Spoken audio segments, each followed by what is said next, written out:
cease its pursuit of nuclear weapons. They cannot have a nuclear weapon. I don't imagine there's anybody at this table or anybody in this room that would say they can. I'm strongly urging all nations to join us in fully and totally enforcing the sanctions that I just placed on Iran, secondary sanctions, which we also placed secondary even more devastating. Iran, as you know, had no money when I left office. They were broke. They had no money for Hamas. They had no money for Hezbollah. There was no attack. There was no thought of attack. There would have been no attack if I were president. But bad things happened in that election. And I said, let's do it again. And by doing it again, it became much more historic. It's a much more historic election, much more powerful election.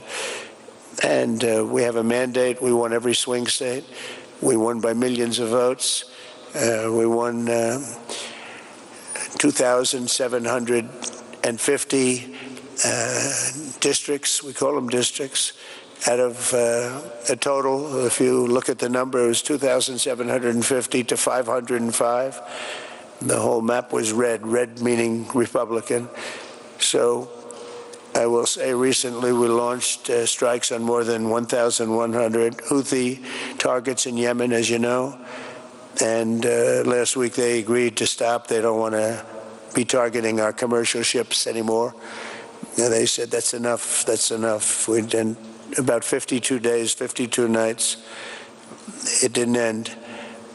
We just put in a budget of $1 trillion. It's our biggest budget, military budget we have ever put in. And the United States is very, very strong right now. It's amazing. In a short period of time, we've been there 100 days. And in a short period of time, we've done what a lot of people don't do in 4 years. We're a hot country, just like you're a hot area. And we're going to keep it that way. In Gaza, my administration shares the hope of so many in this region for future of safety and dignity of the Palestinian people. But that cannot happen as long as Gaza's leaders take delight in raping, torturing, and murdering innocent people. Can't have it.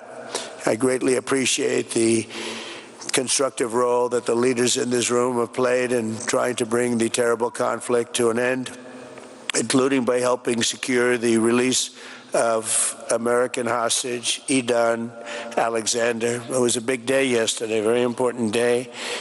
I was told just before I left that they were going to be releasing Edan. We thought Edan was dead 3 weeks ago. They said Edan was no longer living. And it was a very, very good thing. Ultimately, all hostages of all nationalities must be released as a stepping stone to peace, and I think it's going to be happening. A lot of things are happening. A lot of very positive things are happening on every front.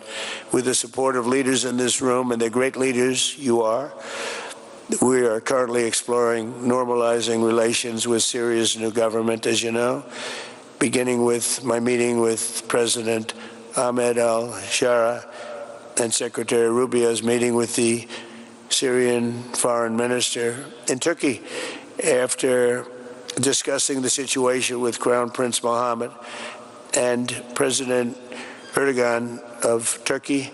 I am also ordering the cessation of sanctions against Syria to give them a fresh start. It gives them a chance for greatness. The sanctions were really crippling, very powerful. And I spoke to Mohammed, and I spoke to our friend from Turkey, who we just spoke to also by phone now. But felt very strongly that this would give them a chance. It's not going to be easy anyway, so it gives them a good, strong chance. And it was my honor to do so. So we will be dropping all of the sanctions on Syria, which I think really is going to be a good thing. And we made a speech last night, and that was the thing that got the biggest applause from the room. We had a very crowded room with thousands of people, and the statement that got the biggest applause was dropping the sanctions on Syria.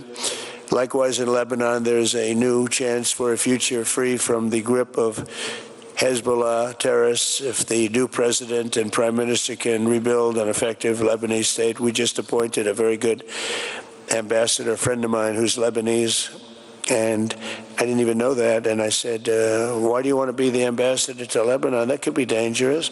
He said, I don't care. I grew up there. I love the I love the country, and I don't care if it's dangerous or not dangerous. I want to do that. And he's a very capable man, very successful man from the United States, and he's going to be your ambassador. He's going to do a great job. But this is a once-in-a-generation opportunity to forge a Lebanon that is prosperous and at peace with its neighbors. And I think things can really happen there. They've had a tough go of it for a long time. At the end of my first term, all of the momentum in this region was toward peace. I especially want to thank and congratulate the United Arab Emirates and Bahrain for their vision and courage in signing the historic Abraham Accords. It was something, it's a very big thing. I believe we would have had it filled out had the election been called fairly, which it wasn't. It was a rigged election. I hope that in the near future we can continue that progress. We have a mandate from the American people, the likes of which people haven't seen for 129 years. They say it was the most consequential election in America in 129 years. So that sounds like a long time, so we'll take that. But in the future, we'll continue that progress by adding more countries to the Abraham Accords. We have the 4, and I think they're going to be filling up very rapidly. Biden didn't do anything because he never did anything about anything. He had no capability, had no ability, and it was a shame what he's done to so many countries, including our own.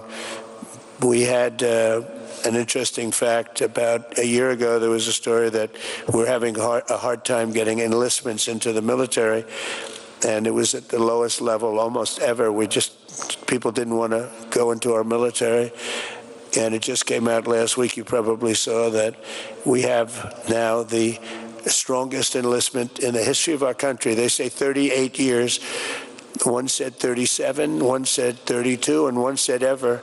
So we just had the strongest enlistment in the history of the United States of America. So think of it, in 1 year we went from they can't get people to enlist to we have the strongest enlistment, and that includes the police departments too. We're having a hard time getting people to be police, the great law enforcement arm that we're known for, and now we're setting records. It's hard to get a job. I mean, frankly, the lines of people wanting to be police officers and go into the military, and it's a matter of spirit. We have great spirit in the country right now. We've done a lot in 100 days, I'll tell you that. It's all started on November 5th with the election. But a stable and peaceful Middle East will be a successful and prosperous Middle East, and that's what you've done, and that's what you're doing. And, it's amazing because when I was here last, it was fine, it was doing good, and then I see the things that you're doing here and in your countries. It's just an incredible what you're doing. Is the whole world is talking about it. The whole world is watching us. Look at all the news over there, the fake news. Look at them. The whole world is talking about what you're doing, and you're the envy of the world. Together, we're in this room, and we're going to forge a Middle East that will be a thriving commercial, diplomatic, and cultural crossroads at the geographic center of the world. That's what it is. It's the center of the world. I look forward to working with you, and I want to thank Mohammed. I want to thank you, Crown Prince. We have a special relationship. We have long had a special relationship, but it was an honor to spend a couple of days with you, and I'll see you again soon, and I'll see you a lot. Thank you all very much. Thank you. شكرا فخامة الرئيس على كلمتكم. والآن أدعو جلالة الملك حمد بن عيسى الخليفة ملك مملكة البحرين لإلقاء كلمته، فليتفضل.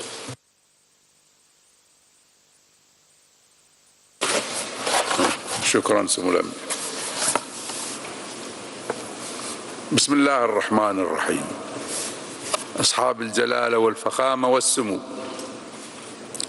السلام عليكم ورحمة الله وبركاته.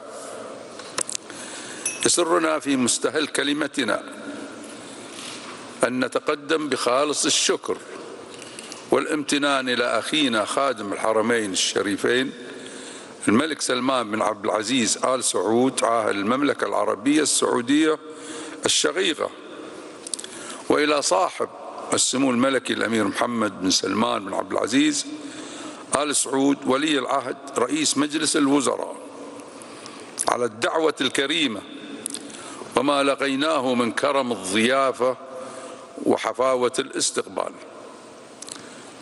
وأنها لمناسبة طيبة أن نجتمع اليوم متمسكين بروح الصداقة الوثيقة التي تزداد قوة ونموا عبر السنين بين دول مجلس التعاون لدول الخليج العربية والولايات المتحدة الأمريكية الصديقة. ويسعدنا أن نرحب بفخامة الرئيس دونالد ترامب رئيس الولايات المتحدة الأمريكية، حيث تؤكد مشاركته في هذه القمة عمق الشراكة الاستراتيجية وأهميتها الراسخة بين دول مجلس التعاون والولايات المتحدة. They had no money for Hamas. They had no money for Hezbollah. There was no attack. There was no thought of attack. There would have been no attack if I were president. But bad things happened in that election. And I said, let's do it again. And by doing it again, it became much more historic. It's a much more historic election, much more powerful election. And we have a mandate. We won every swing state. We won by millions of votes. We won 2,750 districts. We call them districts. Out of a total, if you look at the number, it was 2,750 to 505.